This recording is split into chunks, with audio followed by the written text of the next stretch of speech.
With Dragon Ball Super manga chapter number 42 on the horizon, we have brand new information, leaks, and spoilers in connection to the recent manga, and further information and details as to what is to be expected for the Galactic Patrol prisoner arc, including further information as to why exactly the Galactic Patrol is in search of the enemy that they're looking for, and more specifically, who that individual is. However, before diving into the new arc for the Dragon Ball Super manga, we do have further information, scans, and images for the conclusion of the Tournament of Power within Dragon Ball Super manga chapter number 42.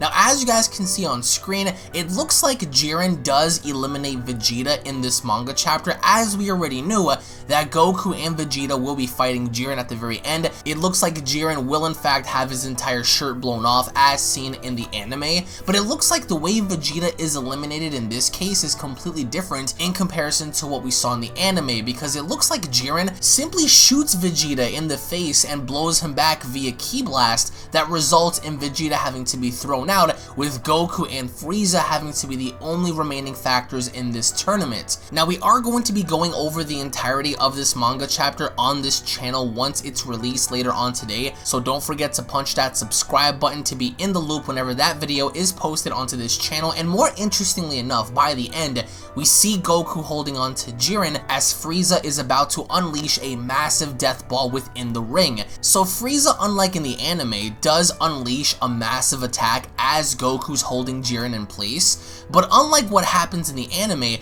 Jiren takes on the death ball head on, and the overall panels for this look so clean because as Jiren is trying to push back this massive death ball, he has Goku behind him by the edge of the ring, as seemingly enough Jiren is caught between Goku having to tug him towards the edge of the ring and Frieza's massive death ball. And during all of this, what's most interesting is seeing Frieza turn golden as Jiren deflects the death ball, because it's the end result of Frieza having to use his full power that further results in them winning, because the moment Frieza uses his golden form, he immediately charges towards Goku and Jiren, and as an end result, Frieza uses the force of his push to not only knock out Jiren, but knock out Goku as well, including himself. So Frieza rams himself directly into Jiren and Goku in comparison to what we saw in the anime, with Frieza having to directly work with Goku in result of Jiren having to be eliminated. Now, just like as we saw in the anime,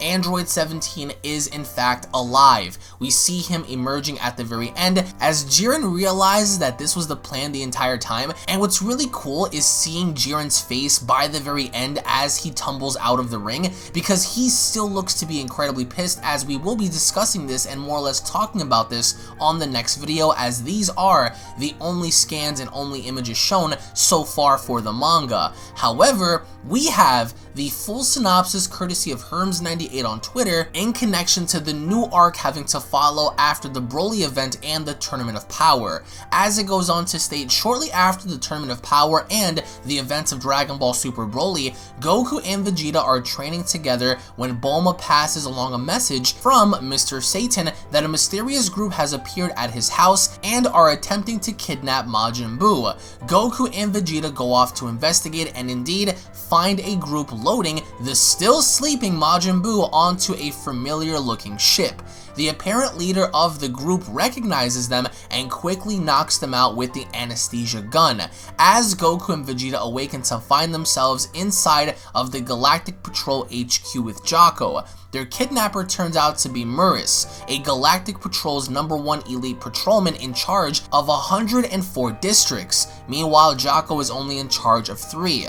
Whis explains that an evil criminal has escaped from the Galactic prison, and in order to recapture this criminal, they need the help of a very particular person, the Grand Kaioshin sleeping inside of Majin Buu. As the first screenshots having to be shown do indicate Goku and Vegeta returning back on Earth, and we do see a first form Frieza with a small picture of Goku and Vegeta having to fight Broly, which they aren't really going to give away in this particular manga chapter, but it's implied that we are going to see a lot of events take place with Goku and Vegeta in the novelization but we do see how when Goku and Vegeta end up on Earth, they end up training inside of the gravity chamber. Now what's most interesting about all of this is seeing what was said between Goku and Vegeta inside of the gravity chamber, and one of the many reasons as to why is because we understand that Vegeta does in fact bring up the utilization of Ultra Instinct inside of the gravity chamber, and one of the many reasons for this is seeing how the narration goes on to state life of the 12 universes goes back to normal except that now Frieza is alive again, which leads to an event that makes Goku and Vegeta grow even stronger, although that's a story for another time, i.e. Broly. Later, Goku goes to train with Vegeta inside of the gravity room. As it continues, Goku says that he hasn't achieved Ultra Instinct even once since the tournament. Vegeta says that an unreliable technique like that sounds worthless, and Goku agrees that there is no shortcuts when it comes to training. He'll just have to hone his power the old-fashioned way. Vegeta refuses to fight alongside Goku again, and Goku likewise says that he only wants to win on his own, no matter what sort of enemy might show up next. And as this happens, we see how Bulma walks in as Goku and Vegeta are training, and that's when Bulma begins to deliver the message. Now, as we see Goku and Vegeta leave, we see Mr. Satan, he's trying to catch wind of what's going on, and we see how Majin Buu, yet he is still sleeping even after the events of the TOP, and assumingly enough the Broly fight, we see how Majin Buu is being loaded on a dock onto the ship, and as soon as Mr. Satan attempts to pull out a gun, he is immediately stopped. And as Goku shows up via instant transmission, they don't take any precedent to find out what's going on because Goku makes the first move. Goku instantly teleports and knocking some of the individuals out, and as Goku's doing this, Murs pulls out his anesthesia gun, teleports behind Goku, and immediately knocks him out. So whatever kind of gun this is, it isn't some sort of a weapon that can easily kill anybody or inflict any physical damage, but instead it's more or less an anesthesia gun, something that basically knocks you out, and we don't really know as to how powerful this gun is, but as soon as Goku gets knocked down, the individual immediately teleports behind Vegeta and does the same thing.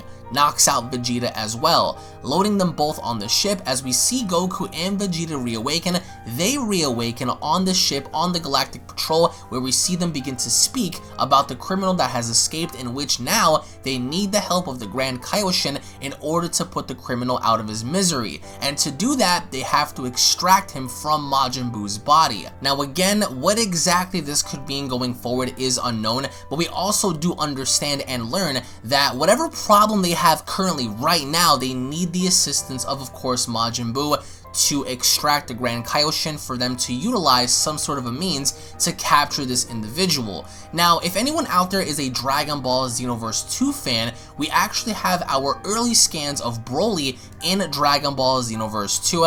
As you guys can see on screen, it looks like this version of Broly, obviously enough, is going to have different moves, a different finisher. We are going to get the Santa outfit for our CACs. We are also going to get Broly's hair in the game as well, with some of the obvious new parallel quests, and what's awesome about all of this is we are going to get a damaged Tournament of Power arena in the game as well, as you guys can see on screen.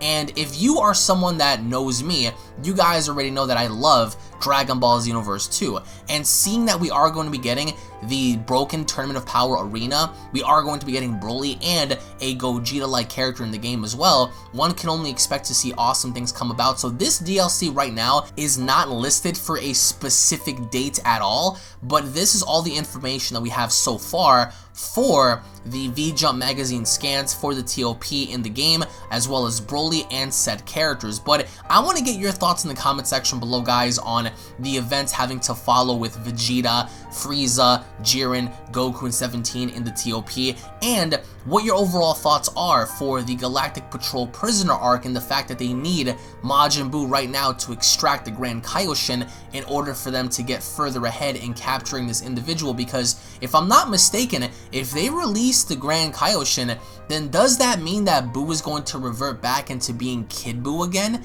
It's really wacky in the way they're doing this, even though I do believe that all of the negative energy has been dispelled upon Majin Buu, so he can't really turn back into that. But I'm very curious to find out what exactly would happen or will happen if, of course, the Grand Kaioshin is removed from Majin Buu, does this cause Majin Buu to regress back in achieving something else or becoming evil? Who knows, but whoever this individual is that escaped is very dangerous. So post your comments down below, guys. Thank you all so much for watching. If, of course, you guys are excited and, of course, ready for more Dragon Ball, slap a like down below, hit that subscribe button, turn on all notifications, and I'll be seeing you all down in the comment section below. Have a great day, everybody. Peace. This is the Galactic Emperor of the Universe, and of course I'm here to tell you to subscribe to UnrealEntGaming and all his social media platforms. Also, don't forget to turn on notifications so you can be the first to know every time that he uploads a new video. Oh, did someone say UnrealEntGaming? Oh my god! The fuck's up, on? Put on some clothes! Well, why don't you put on any clothes? What? I don't need clothes. Jesus Christ, that's huge!